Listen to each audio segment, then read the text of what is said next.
vai remoer e remoer tantas e tantas oportunidades que Deus deu, tantas e tantas coisas que Deus estava... Mateus 17, do 1 ao 7. 6 dias depois, tomou Jesus consigo a Pedro e aos irmãos Tiago e João, e os levou em particular a um alto monte, e foi transfigurado diante deles. O seu rosto resplandecia como o sol, e as suas vestes tornaram-se brancas como a luz. E eis que lhes apareceram Moisés e Elias falando com ele. Então disse Pedro a Jesus: Senhor, bom é estarmos aqui. Se queres, farei aqui 3 tendas. Uma será tua, outra para Moisés, outra para Elias. Falava ele ainda quando uma nuvem luminosa os envolveu, e eis que vindo da nuvem uma voz que dizia: Este é o meu filho amado, em quem me comprazo, a ele ouvi. Ouvindo aos discípulos, caíram de bruços, tomados de grande medo. Aproximando-se deles, tocou-lhes Jesus, dizendo: Erguei-vos, e não temais. Então eles, levantando os olhos, a ninguém viram, senão Jesus. Deixa a sua Bíblia aberta, vamos orar. Pai, nessa noite, Senhor, nós te adoramos, ó Pai, com as orações, com louvor, com as ofertas, e queremos te adorar agora em espírito e em verdade, porque esses são os adoradores que o Senhor procura através da meditação na tua palavra. Bem-aventurado é o homem que medita na tua palavra de dia e de noite. Então faz com que essa palavra seja forjada no nosso coração, na nossa mente, através da nova aliança que o Senhor preparou para nós no sangue de Jesus e no corpo de Cristo, partido na cruz, nos dá a revelação e dá fruto de 30, 60 e 100 por 1, e faz do nosso coração bom coração, para glorificar o teu nome e bendizer-te, Senhor, e que todo mal caia, em nome de Jesus. Amém. Amém. Graças a Deus. Falar de monte é falar de lugar de oração. Eu tenho gente que sempre me pede: pastor, vamos marcar para subir no monte. E naquele tempo do Antigo Testamento, eles associavam os deuses a regiões, a lugares. E aí então, por exemplo, a gente tem um exemplo bíblico de quando Israel vence a batalha, os seus inimigos vão dizer: eles venceram porque o Deus dele, o Senhor Yahvé, ele é Deus dos montes, ou daquele monte. E hoje, algumas pessoas ainda têm essa impressão que Deus só fala com a gente no monte. E eu já tive a experiência de orar no monte. Mas, meu irmão, já fui orar no monte com chuva, com pernilongo, com borrachudo. E não dava para orar muito, ajoelhar muito, fazer muita coisa ali, porque você estava mais preocupado com a chuva, com o borrachudo, do que focando no meu coração e a nossa oração, nossa mente com o Senhor. Então, quando a gente fala de monte, na sua e na minha vida, o nosso monte tem que ser diário. E às vezes que o Senhor mais falou comigo, e eu mais tive experiências com Ele, foi no monte da oração do meu quarto, da minha casa, da onde quer que eu estivesse orando. E por isso, meu irmão, minha irmã, eu e você, agora que já nós tivemos a revelação da Bíblia, porque a Bíblia é um livro que foi escrito através dos séculos, e a revelação de Deus para as pessoas, que lá no Antigo Testamento, quando elas viviam, elas não sabiam o que nós sabemos. Nós já sabemos o começo e o fim. Nós temos para comprar e para acessar hoje no nosso celular de graça em várias versões diferentes, vários vídeos diferentes. Você pode entrar na internet, ir no YouTube, escrever: eu quero ouvir uma mensagem de Mateus 17. Você põe lá e você vai achar um monte de pregação. Então hoje o Senhor Jesus está nos chamando, meu irmão, minha irmã, para vivermos no monte do Senhor. Você não tem que depender de repente, a gente marcar uma vez por mês para fazer uma vigília, para subir no monte, que quer que seja, para subir no monte com Jesus. Porque Ele preparou um novo e vivo caminho pelo seu sangue, pelo seu corpo, como diz em Hebreus capítulo 10, para que a gente tenha livre acesso ao Santo dos Santos, a presença gloriosa de Deus. Portanto, meu irmão, no início dessa mensagem, se você ler o versículo de número 1, junto comigo, Jesus tomou consigo Pedro e aos irmãos Tiago e João, e os levou em particular a um alto monte. Quem subirá ao monte do Senhor? Aquele que tem mãos limpas e coração puro. Por que Deus escolheu só o Pedro, Tiago e João?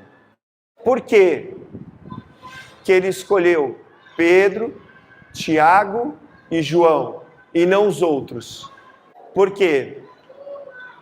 Muitos são chamados, poucos escolhidos.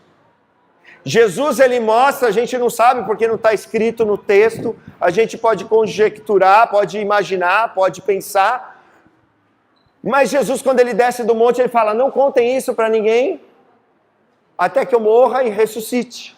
Ali entre eles havia um traidor, havia Judas. Talvez era quem Jesus tinha mais afinidade, os três, como a maioria dos autores dizem, que são os três, Pedro, Tiago e João. Mas uma coisa eu quero chamar para você, quero chamar a atenção para você. Muitos são chamados, poucos escolhidos. Deus chama todos, mas poucos respondem a Deus e por isso poucos são escolhidos. Mas alguém só pode subir no monte se Jesus levar. A primeira coisa que eu quero te dizer nessa noite é que Jesus tem te chamado para subir no monte em particular com Ele. E eu quero fazer um desafio. Qual foi a última vez que você subiu no monte? Não no monte físico, mas no seu monte de oração. Seja aonde quer que seja, para que Jesus falasse com você. Qual foi a última vez que você sentiu a voz de Deus e Deus te chamar para subir no monte com Ele? E você não atendeu. Igreja, assim diz a palavra do Senhor. Ouçam o que o Espírito tem a dizer à igreja. Você é a igreja, não é a parede. Igreja na Bíblia significa nós, corpo de Jesus. Filhos e filhas de Deus que aceitamos Jesus. Que recebemos como único Senhor suficiente e Salvador. O que acontece quando a gente ouve a voz de Jesus e sobe no monte? No versículo de número 2, diz assim, e Ele foi transfigurado diante deles, e o seu rosto resplandecia como o sol, e as suas vestes tornaram-se brancas como a luz. O que havia acontecido antes disso, no capítulo 16? Jesus pergunta para os seus discípulos, quem as pessoas dizem que eu sou? E as pessoas dizem, Elias, João Batista, um dos profetas. E vós, quem dizeis que eu sois? Que eu sou? Pedro vai responder, tu és o Filho de Deus. Tu és o Cristo, o Filho do Deus vivo. Meu irmão, não basta só a gente confessar Jesus como Senhor e declarar que Ele é o Filho de Deus. É um começo. Jesus, para nos levar para o monte, sim, você tem que ter no seu coração que Ele é Senhor, que Ele é o Filho de Deus, que Ele é o Cristo, porque Cristo não é sobrenome, é um título dele.